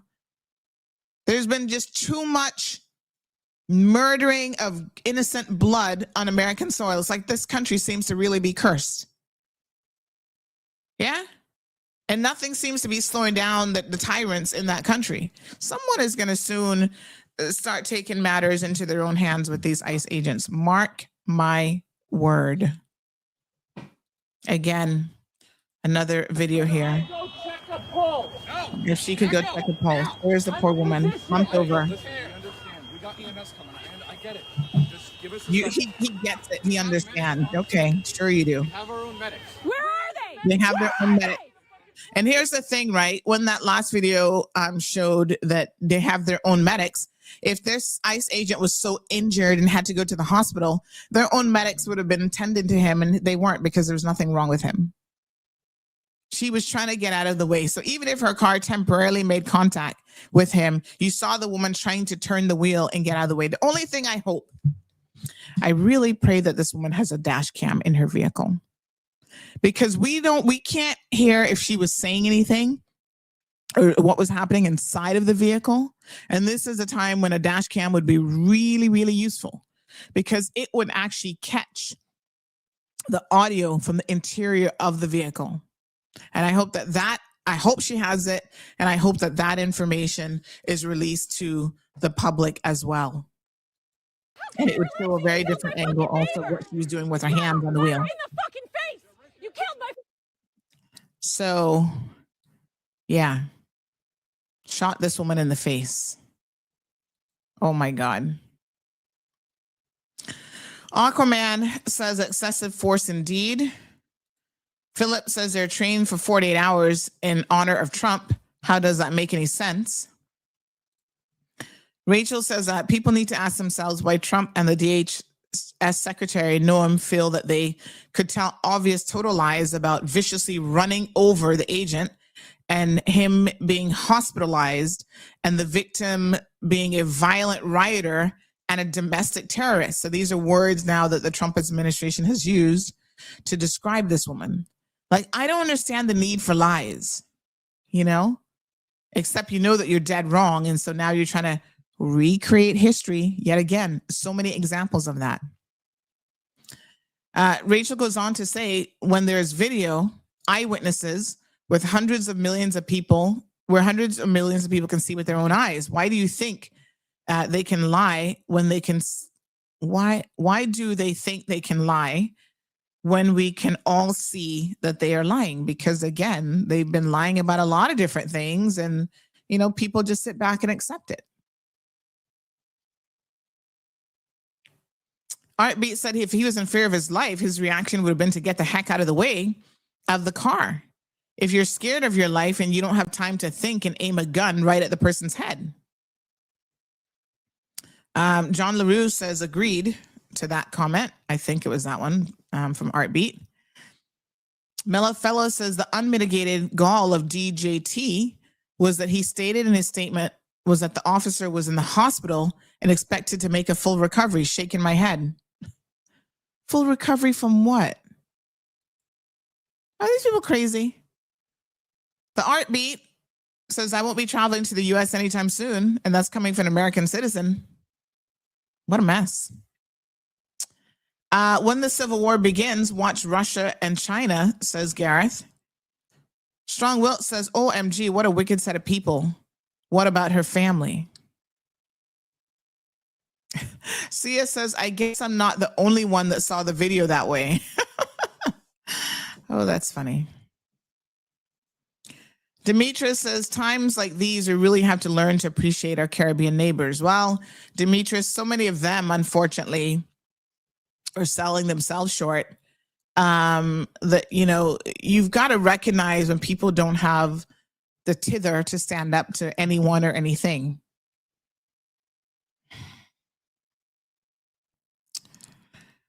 Cell 2093 says her car made contact with a man because he lunged forward towards her car. The Art Beat says if she had a dash cam, they done stole that footage and hid it. Miss Sue says that he needs to be charged. Isle is asking if they wear body cams like police. I don't think that they do, because from my observations, they want to see as little evidence of their wrongdoings. So they're not capturing very much. I can tell you that. Most of what has been captured about ICE agents has been external. So I think they're purposely not wearing body cams in order to hide how they're treating people and a lot of things that they're doing. Remember the one with the pregnant woman a couple weeks ago where they were like dragging her out of her car and stuff like that, and people caught that footage. It's like, come on, these guys are horrible. Lucky Body says these people deserve hell, honestly. And yeah, they then want to talk about other people when it comes to human rights violations. Not for nothing, but the United States of America has a lot of their own. All right. Speaking of human rights violations, the Washington Post is reporting now that about 75 people were killed during the Venezuela invasion, during the U.S. raid. And this is the raid, of course, that led to the capture of Venezuelan President Nicolas Maduro. Dozens of fatalities resulted from a gun battle at his compound. So those were obviously his protection folks. And there was also some Cuban security forces that would have been part of the casualties. And a half dozen U.S. troops were injured in the operation, with some suffering gunshot wounds in the firefight at Maduro's compound. The details indicate that while the operation was an astonishing feat, it was somewhat miraculous that there were 0 U.S. fatalities, one of the officials have said. So there you have it, some 75 people now having been killed.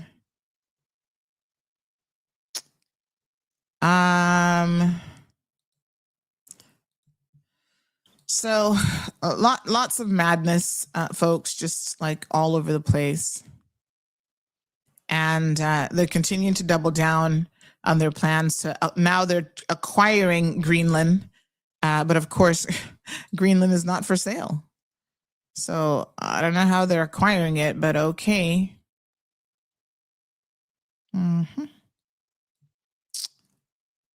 Unbelievable. It's so funny when that one officer told the woman there to relax. Yeah, you just shot her neighbor and you're telling this woman to relax.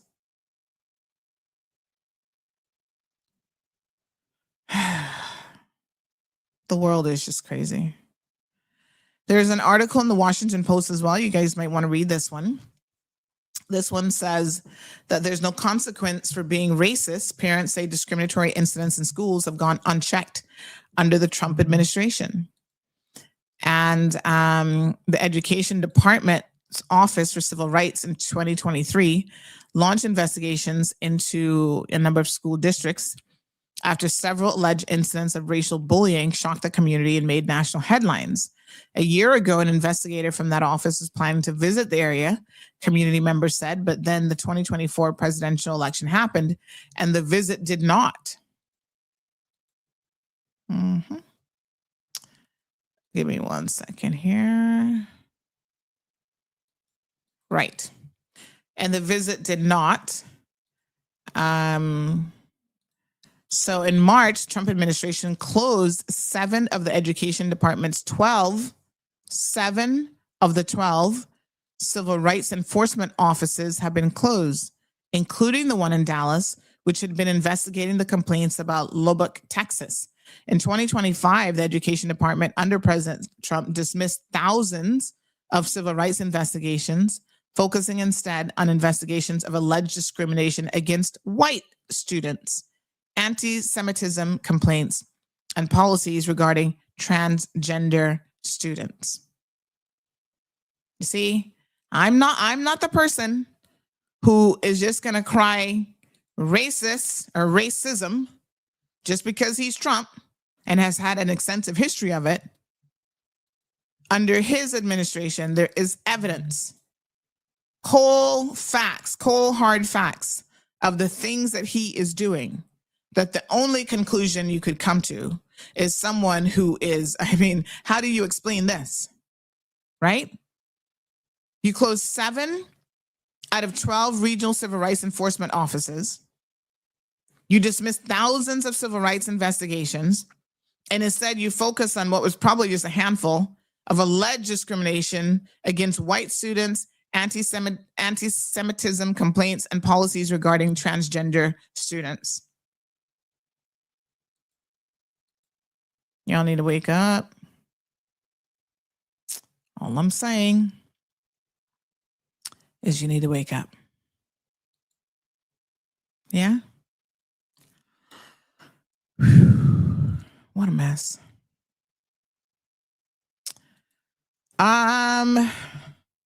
Lots more happening as he continues to escalate tensions, even now between his supposed friend, Vladimir. And I saw something yesterday. Let me see if I have it here that I thought was very, very interesting. When you talk about the situation there, let me just see if I can find this one. And I wanted to give you guys an update as well on Mikey, who is the only Caymanian that we're aware of that's actually in ICE custody. So Mikey's husband posted on his social media platform yesterday that they've gotten a bit of good news, and that apparently he is slated to be, released from ICE's custody. So let's just read this. And again, he's now been in custody for 45 days.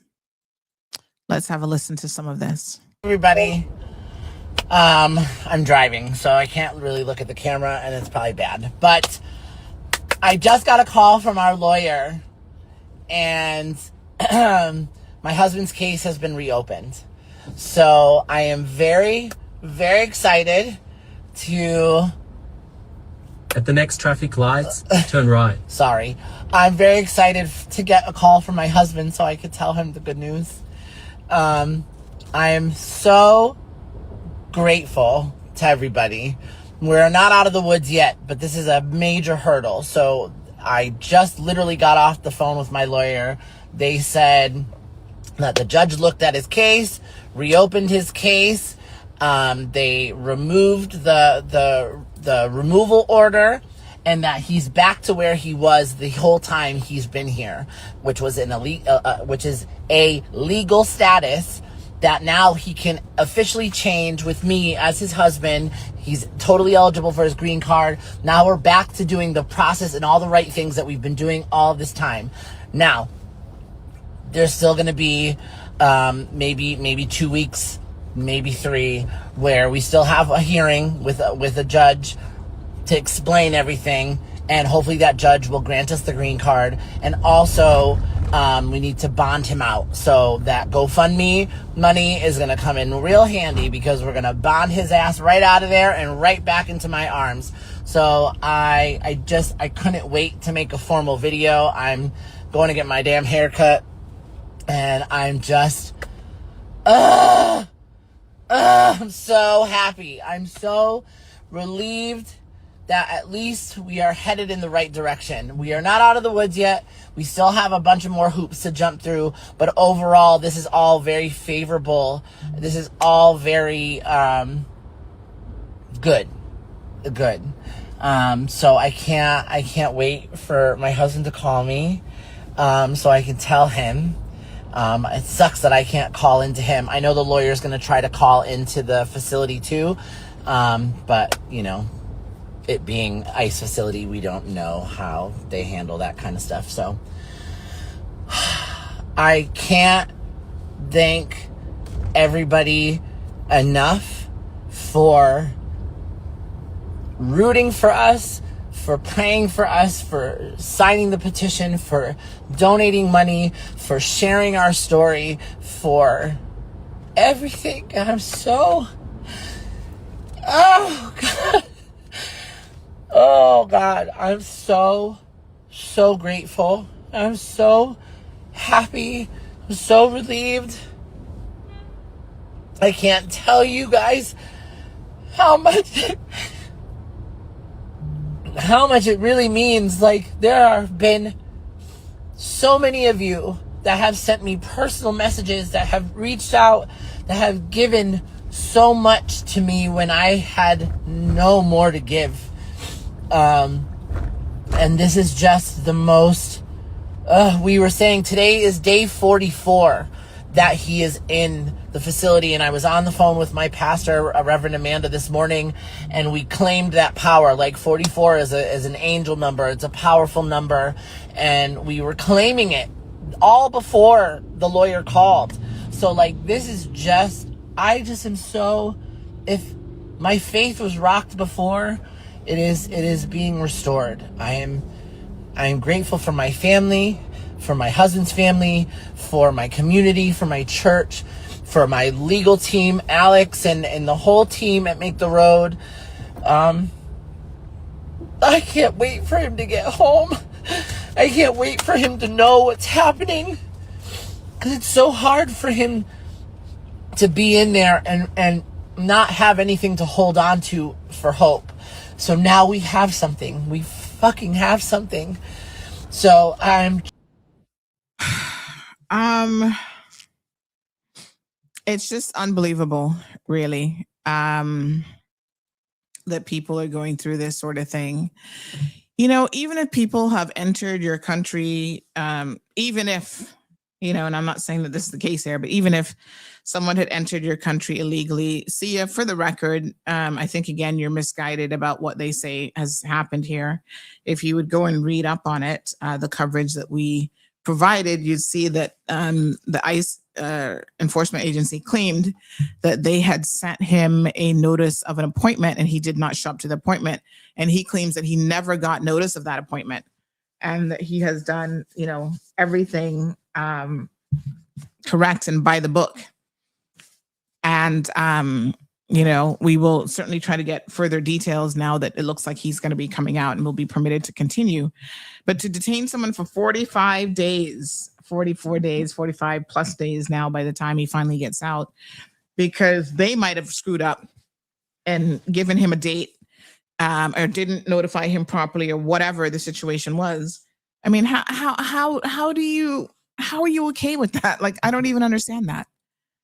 Like, I mean, there are literally people who are detained for heinous crimes who get more justice and due process and they're out on bail, right? Than what's happening with these immigrants. It's unbelievable. Gabby says, thank God that they didn't kill our Caymanian. You know, it's just shocking and unbelievable. Even if he isn't killed, you know, I know that Mikey has gone through a lot in his life, and it would be hard now to say how this has even impacted his mental health. I mean, you can see this guy crying and breaking down and having a moment. It's just unbelievable. It is unbelievable. Let me, I'm looking for another video that someone has just shared. There is just so much in terms of the shocking elements of all of this, quite frankly.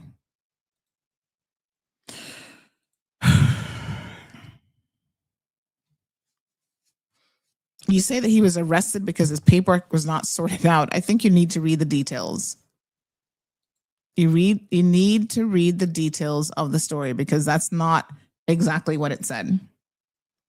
And he was arrested at a hearing where he was trying to get, so now they're going to allow him to go back to where he was at the hearing. That doesn't sound right.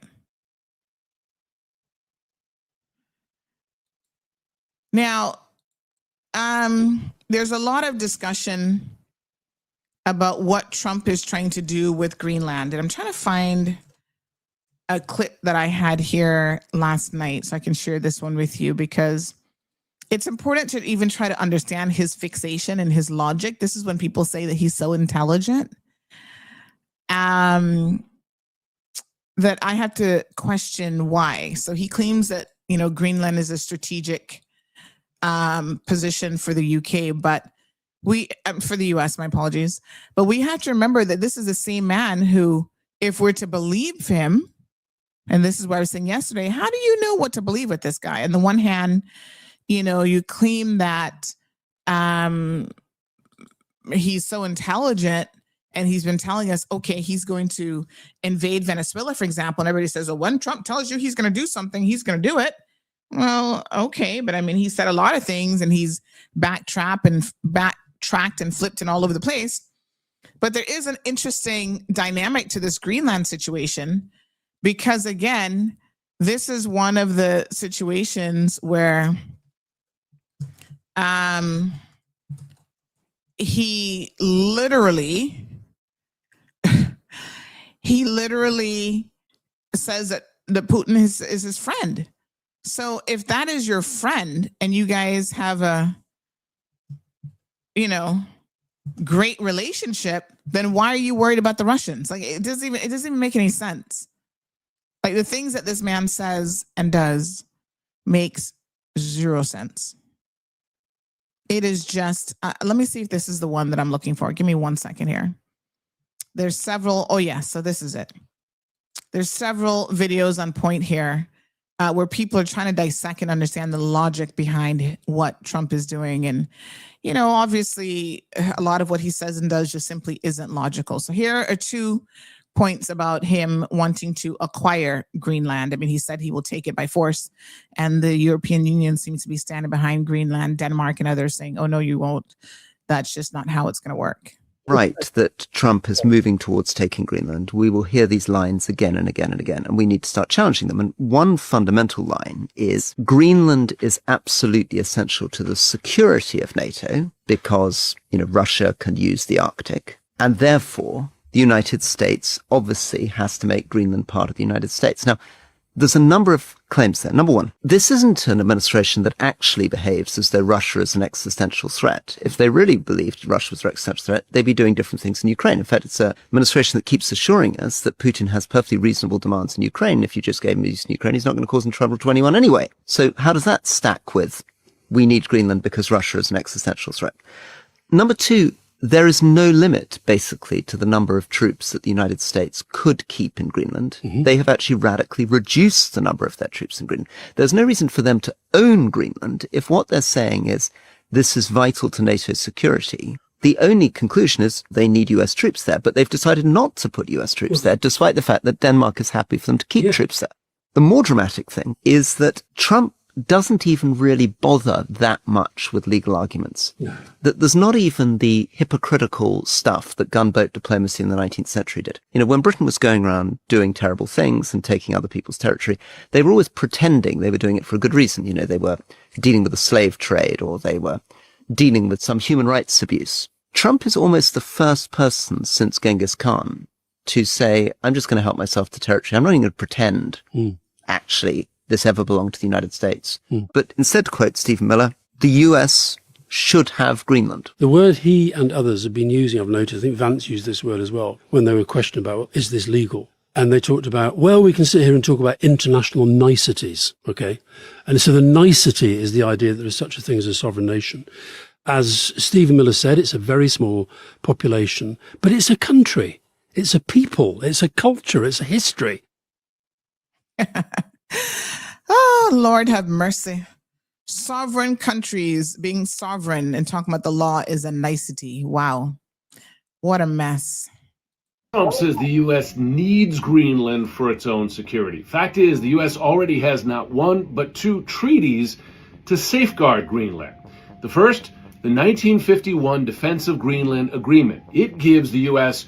all the things Trump says he wants now. The ability to deploy troops there, to build and maintain bases, to maintain military operational control, and to move all over the island.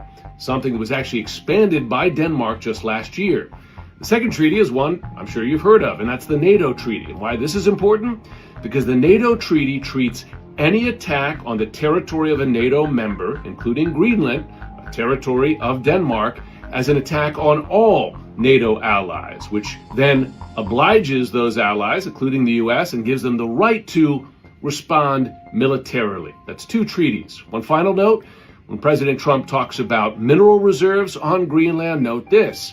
Greenland actually has fewer rare earths than the U.S. does already. None of it makes any sense. Have it make sense. Have it make sense. It's pretty crazy, folks. We were dealing with someone who, my God, unbelievable. I don't know what to say. I don't know what to say, but the rest of the world, I feel like, starting to wake up a little bit. his aggression now towards Greenland, part of that, they might not have been that worried about Venezuela, but now that he's going to potentially be in their back door and try to do it, we'll have to keep an eye and see what happens. So Gabby says the plunder and pillage mentality has never left them. Damn savages. Someone else mentioned that he's not the first president to have wanted Greenland. I forget who said that. Other president, says Patricia, wanted Greenland. He's not the first. Okay. So let's fact check and dissect that. So we have two other U.S. presidents who were associated with attempts or plans to acquire Greenland, one being Andrew Johnson, 1860s. Okay. And he tried through his administration as Secretary of State. And we also have Harry Truman, 1946. And there were some non-presidential proposals within the U.S. government in 1910 during the Eisenhower era. So none of those led or publicly were championed by a president. Let me say that again. Okay. Those two, Andrew Johnson, Harry Truman, and there's one in 1910. It was a non-presidential proposal. None of those, I'm going to say it again to you, Patricia, I need you to pay attention because we're going to really start fact checking you guys when you make these comments, right? None of those were led or publicly championed by a president. Wasn't led by or publicly championed, never. So this is the first time this has been led by and championed by a U.S. president. Put it in context, 1867 to 1868, after buying Alaska, Secretary of State William H. Seward explored acquiring both Greenland and Iceland from Denmark for about $5.5 million in gold under President Andrew Johnson. Didn't happen. Contemporary accounts describe the talks as nearly complete, but no formal offer was ever made, largely because Johnson's political weakness meant Congress was unlikely to approve another major treaty. In 1946, President Harry S. Truman formally offered Denmark $100 million in gold to purchase Greenland. It was motivated by his strategic value in the emerging Cold War. The proposal made by Secretary of State James Burns to Danish Foreign Minister Gustav Rasmussen was confidential at the time and ultimately rejected by Denmark. So I want to be clear again. No United States president has ever led or publicly championed acquiring Greenland. Okay. There was a plan in 1910 where U.S. Ambassador Maurice Egan floated a plan where the U.S. would trade parts of the Philippines for Greenland and the Danish West Indies. And that was considered inside the government, but not driven by a president's public demand. Last time, 1955, the Joint Chief of Staff suggested to President Dwight Eisenhower that the U.S. again try to buy Greenland, but the State Department advised that the time was long past for such a plan and no presidential bid followed. Okay. And meantime, the situation in Venezuela continues to develop quite interestingly, with the U.S. now saying that they're going to be helping themselves to how much barrel of the Venezuelan oil that you guys claim is no good and that they don't want? Okay. Unbelievable. All right, comment from one of our listeners. Give me a second here.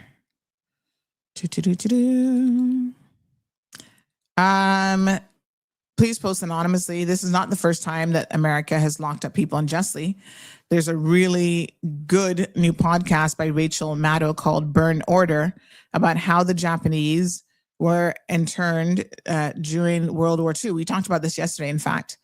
Send me the link for the podcast. I'd like to listen to this. I highly recommend it.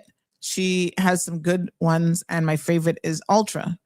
They are historically accurate and rely on information freely available on the at the Library of Congress, on the Library of Congress website, I guess.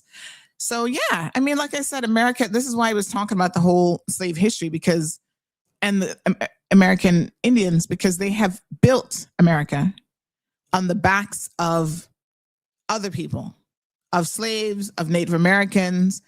And when I say on the backs, I mean treating them in the worst possible way. Whatever success America has, it has been built on the atrocities of other people. And so we have to accept that.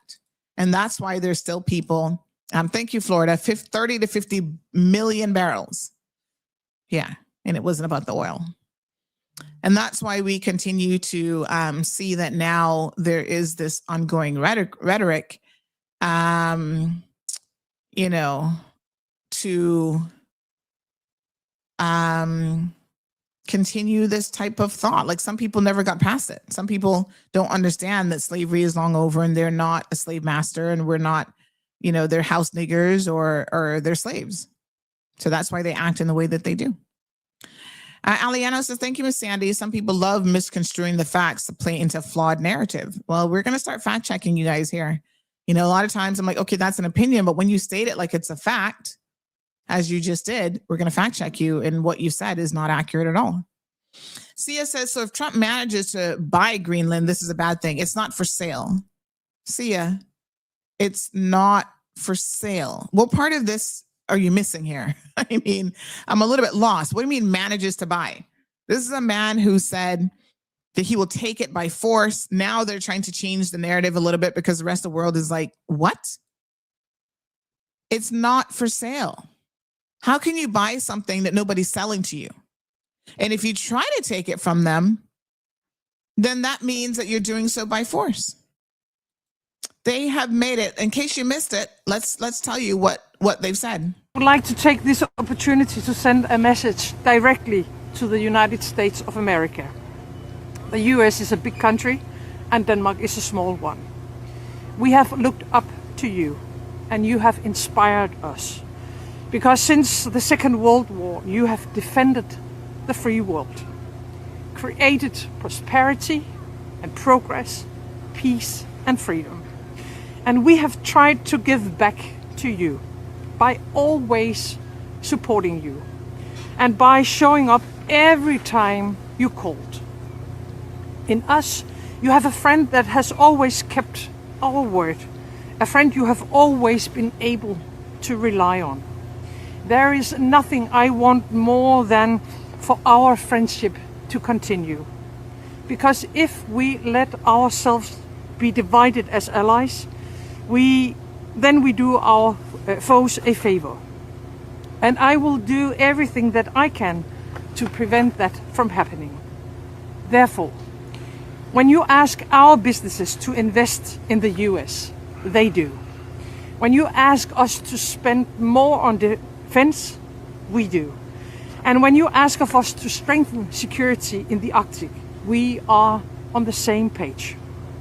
But when you demand to take over a part of the kingdoms of Denmark territory, when we are met by pressure and by threats from our closest ally, what are we to believe in about the country that we have admired for so many years?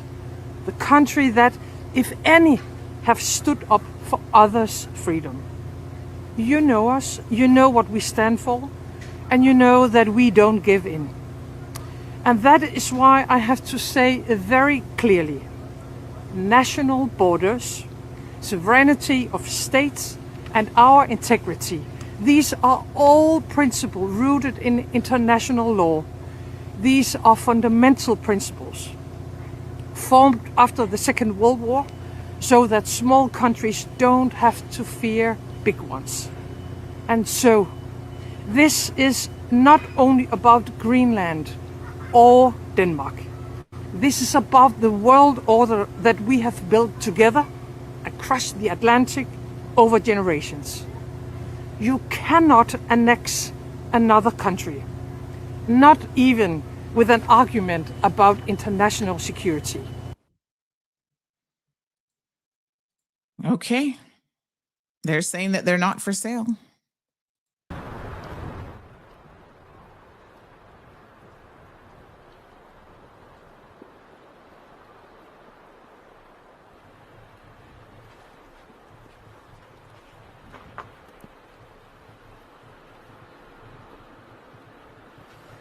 say to Danes who say, well, we give half We should prepare for the worst and hope for the best. I think we're not a business. We're a people. We're a people with our own country and culture, language.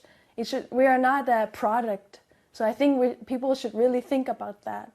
I know Donald Trump is a businessman, but Greenland is not a product. We're a people. And that should be taken very seriously and that should be respected. We should be the people that is in focus here. And when the Greenlandic people have shown time and again that we want independence, we should explore the possibilities for independence in our current situation. Yeah, but at one point you just have to... Yeah, well, I would say I'm worried. We've been talking about that, what we're going to do if something happens. Should I need to go to Denmark to the children? Should I stay here? Stuff like that. So it's getting very practical thoughts about what's going to happen if something worse happens.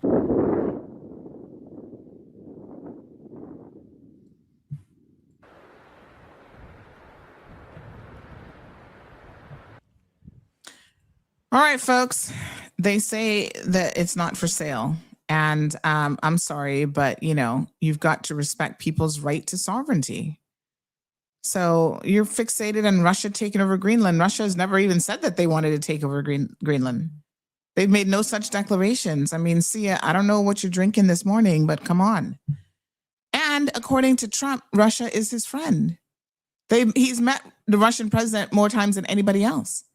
He takes private phone calls from them. He has talked about openly how he admires Vladimir Putin. So what is the fear of Russia all of a sudden? That's ridiculous. He's friends with him. He wants to emulate him. He wants to be like him. Russia helped him win the election. They had all sorts of, between them and China, the evidence is there. They had all sorts of bots and fake accounts and all sorts of stuff helping Trump. So now Trump is an enemy. Russia and Putin is an enemy of Trump. Trump has gone against, Ukraine and others in order to support Vladimir Putin. So it doesn't make any sense. Y'all have to come with better arguments here because you're beginning to sound like you're part of the schizophrenic club that Trump is the head of. All right. Another commenter shared something this morning. Let me just see if I can find it. They said, this is from yesterday about the Japanese. So we did mention that yesterday. Very factual, very, very true. Not the first time again that the U.S. Has done this. And, they all do it under the guise of protecting national security, so they say. This person makes a very, very interesting comment. They say, good morning. These bootlicking supporters need to be studied. I can now understand why Jim Jones was able to make 900 plus people kill themselves. Definitely a cult-like mentality for sure. All right. Why is Trump taking Russian tankers? Because he wants the oil. So he has no friends when it comes to money and oil. So that doesn't mean anything. He's probably calling Trump at night, like, I'm going to take this. Just ignore it. But we need oil. Thank you, Al. Says only hungry belly countries / people bow down to America / Europe. All right, folks, we're going to go ahead and wrap up today. By the way, this is one of the worst flu seasons that they have had in a really, really long time. So if you are in a high risk category, there are people dying from the flu. We're going to talk about vaccines. Probably one show next week because there's huge measles outbreaks now across the U.S. and people are now losing their lives because of the anti-vax movement. You got to pay very, very close attention to this. But in the event that you are, especially if you're traveling, it's a good idea to get your flu vaccine. Okay. So get vaccinated, folks.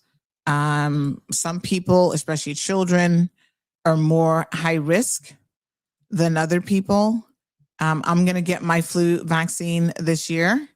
I don't tend to normally get sick really, really badly, but I know that my body, I've been sort of boosting up my immune system as much as possible because I can feel like my sinuses have kind of been irritated. I had a sore throat over the weekend.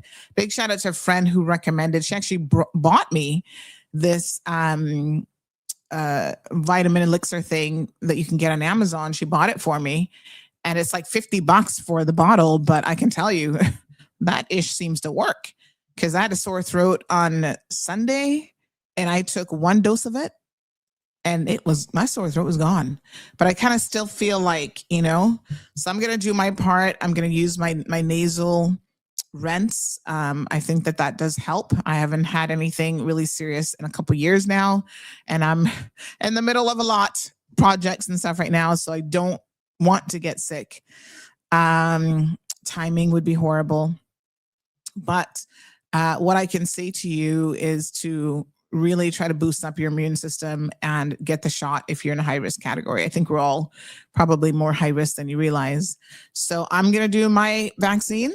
And I encourage you to look about, your flu vaccine and stuff as well, because I am definitely not wanting to get anything serious. But the flu is at an all-time high this year. And so try to take care of yourself because people do die from the flu every single year. So just a little caution here. He is warning about the flu surging across the U.S. in record numbers now.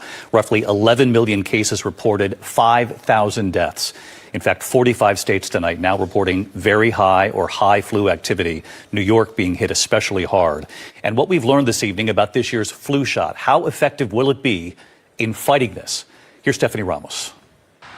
Tonight, after all those holiday gatherings and travel, a record-breaking surge in cases of the flu that health officials say is likely to get even worse. New York State reporting a record 4,546 hospitalizations, up 24% from the week before. When it first started spiking, we were seeing a lot more kids, and now the older patients are starting to catch up. At Mount Sinai Morningside Hospital in New York City, Dr. Eric Lagome tells me they're seeing as many as 30% more flu patients this year than last. And that kind of tracks what we're seeing across the state or even across the country. We're seeing it earlier, and the numbers we're seeing earlier are much higher. The CDC says all but 5 states are reporting high or very high flu activity, and more than 8% of all visits to a healthcare provider are for flu symptoms. That's the highest level since they started keeping track. Experts say the predominant type of flu this year, AH3N2, historically hits harder, and this year's predominant strain of AH3N2, called subclade K, is different than the strain that this year's flu shots were designed to protect against. It doesn't mean that the vaccine isn't working.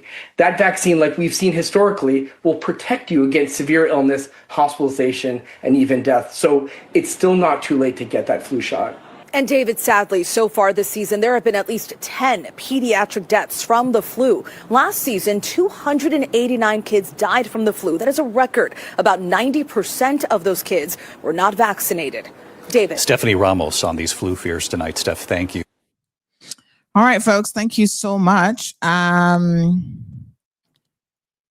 So Nikki says, I will not miss my vaccine again. It has saved my life before. Thank you, Nikki. And Sia says, I think you, Sandy, just have a weak immunity. I haven't had a cold in years, so I don't think that's it. I think a lot of people, millions of people, especially in the US, are getting the flu right now. So you travel, it's in recycled air on airplanes. It is something that you get from a lot of people, a lot of surfaces and stuff as well. Barbara says, my husband and I had the flu for 7 weeks. Oh my God. And still haven't fully recovered. Wow. Okay, Sia says they haven't been sick from before COVID. Well, good for you. Most people get something every single year, especially kids. They are very, very, their immune system cannot oftentimes take a hit, and they bring it home, they pass it along. So Sia says apparently some people just have naturally strong immunities. Oh Lord, I can't even today. All right, I'm gonna go. I have to go work on my project. Oh Lord. All right, folks, take care of yourself. Get the flu vaccine. It does help. Even if it helps 50%, that's better than nothing. Oh, we have one final video that someone shared this morning that I wanted to share. Hold on one second. Let me see if I can get this one up. So this is a video of a memorial that has now been set up for this young lady whose life was recklessly taken.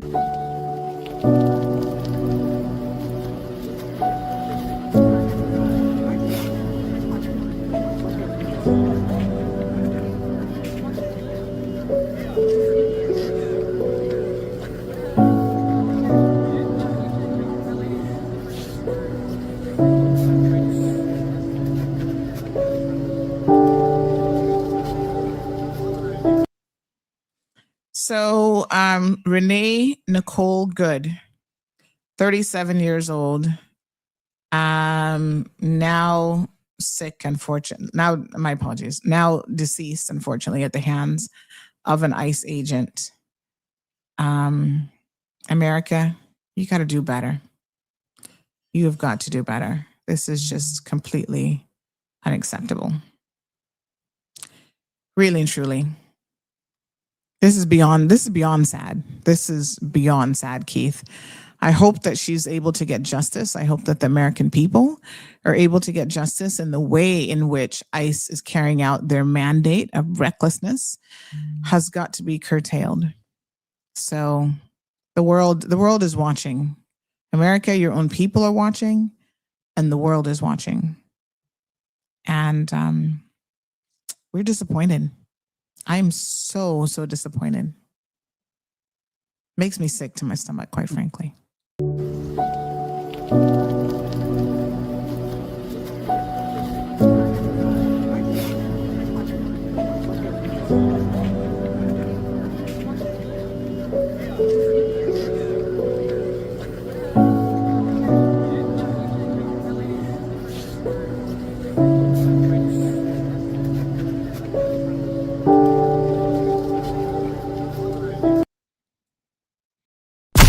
Thank you for tuning in to another episode of The Cold Hard Truth on Bobo 89.1 FM. Cayman's #1 talk show is live weekdays from 7:30 a.m. Never miss an episode again. Watch anytime on CMR's Facebook and YouTube channels for the latest show episodes. Don't forget to follow us online on our social media channels. And visit CaymanMarlRoad.com for all the latest news and community happenings.